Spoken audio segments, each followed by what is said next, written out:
Hi everyone, it's Nick the Gardener here. Welcome to the channel. So in 2023 I'm going to be trying biodynamic gardening. So I've got Maria Tunn's biodynamic calendar of 2023. So if there's anyone interested in doing biodynamic gardening, I'll show you the first month of January and the different symbols and just show you in the book really, and just show you what it's all about. So I'll just turn you around and show you the first page. So if we take a closer look here at January, you see all the different colours in the main box there.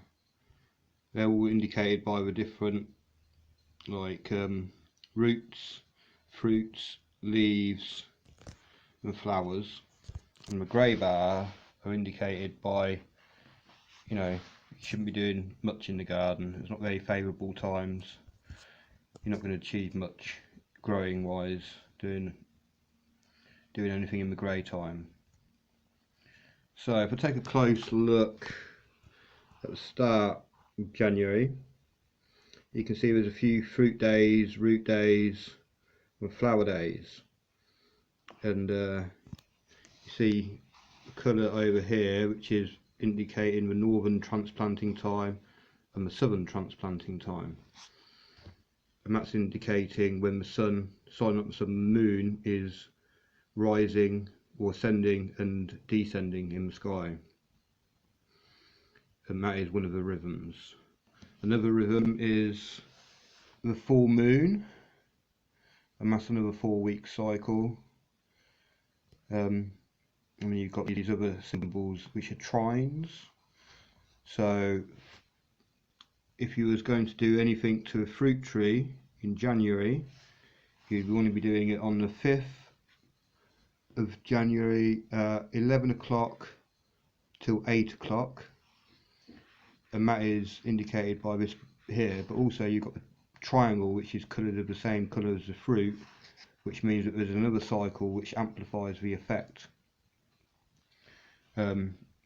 Another cycle is the apogee and perigee cycle, which is indicated here by the AG. So apogee is when the moon is furthest away from the earth, which is good. When it's at perigee, which is 2 weeks later, indicated here, that is when it's closest, and it's indicated here also by a grey bar that it's not very good to do much on that day. So for me, I'm going to be planting my onions in January. So looking at this, I wanted to do it at the start of January, and so from the 2nd at 3 PM, that's a root day, which is good for onions. On the 3rd of January it continues up to about 5 o'clock, and then it goes grey for a few hours, indicating not very good time to do anything. And then from the 4th it continues all day until the 5th, until 10 AM. So I'll probably be planting my onions within this time zone here, of this brown root days and hours. But also, looking further down the calendar, there's another root day here which corresponds to a root trine, which that's going to multiply the effect by another cycle. So I'll be planting some onions there. I'll be planting half my main crop of onions there, and I'll be planting my other half here, and I'll see which ones do best. And this one here should do the best according to this, because it's on a trine day. So yeah, I mean, it's a very interesting calendar once you look through it. I've only had it one day, and yeah, I was already very interested in doing this anyway before I got the calendar. I will be linking a link to a real good video, Claire Hattersley from Biodynamic Gardening Association. That'll be in the link and the pinned comment in the comments. So this is for the 2nd week of January, starting from the 16th, and starts off with a bit of a grey spot, not to do much, but be planning on, well, I'll just be doing my onions I think in January, but then in February I'll be doing some brassicas and stuff. So I think brassicas, well, broccoli falls under fruit, I think. And it does give you a full list on page. In fact, let's just double check that. Broccoli, is it fruit or no? Actually, it's for flower, isn't it? I think it's on page 66. Sorry. So that's leaf. So leaf is asparagus, bok choy, Chinese cabbage, Brussels sprouts, cabbage, celery, chard, chicory, Chinese cabbage. Oh, we said that. So yeah, oh yeah, broccoli is flower. So let's just show you that here, and it gives you a little list here of when's the best times to sow it. So February, and then when to harvest as well. So it's a very interesting calendar. So if you're not too sure what one thing is, like it gives you a full list really. So yeah, it goes through the whole year, obviously, it's calendar. But yeah, it's going to be very interesting. I'm going to be doing some little experiments to see, you know, if it actually is true. Apparently, Maria Tunn did lots of experiments with radishes because you could get several generations of radish from one season. And yeah, well, I'll link that video in the description. It's really good, very interesting, and just giving you a quick flick through the months here really, and show you what it's like. And it gives you like a little list of stuff at the bottom here on each page, gives you a little section for your notes, and it does explain all the symbols. I'll just quickly show you right at the front of the book. It gives you a little list of what all the symbols are. So it's quite in depth, very interesting, and yeah, I'm just going to see how my crops turn out next year if I'm going by the biodynamic calendar.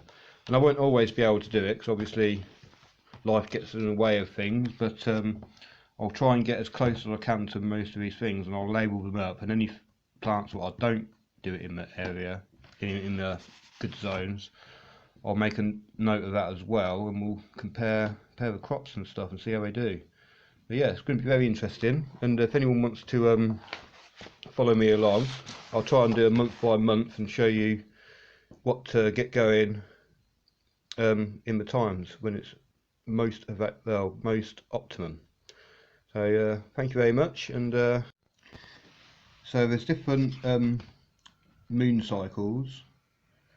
There's about 30 in total. I don't think this book goes into all of them. I think if you get the previous calendars and, you know, it forms a collection. I'm not too sure, but yeah, I've only had it a day. But yeah, it just sort of goes through a lot of the cycles, what the moon does, and the phases and stuff, about eclipses, and nodes, apogee and perigee, and the zodiac, aspects, conjunctions, oppositions, and trines. So yeah, you might want to pause this at some point. Sorry if I've gone a bit too far so far, but oh, in this book also I've got to say is for Greenwich Mean Time. So say if you were using this book in America, something, and you're sort of 7 hours behind the UK, and it's saying to do something at 7 PM here, it'd mean do it at 12 o'clock where you are, midday. So you've got to take into consideration, if I show you, say for example, here in January at say 6 o'clock, yeah, and you're 7 hours behind us, it would mean do it at 11 o'clock or something, or in this case, grey bar means don't do anything.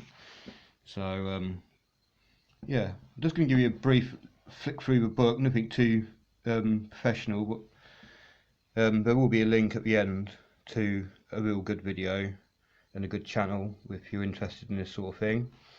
But yeah, I think it's going to be quite an interesting thing really. So yeah, 60 years of the calendar well, so the research and that.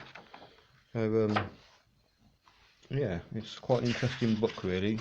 Quite a quick read because a lot of it is obviously the calendar pages, so it's quite a quick overview really, gets you sort of interested. Um, so yeah, it's going to be anyway.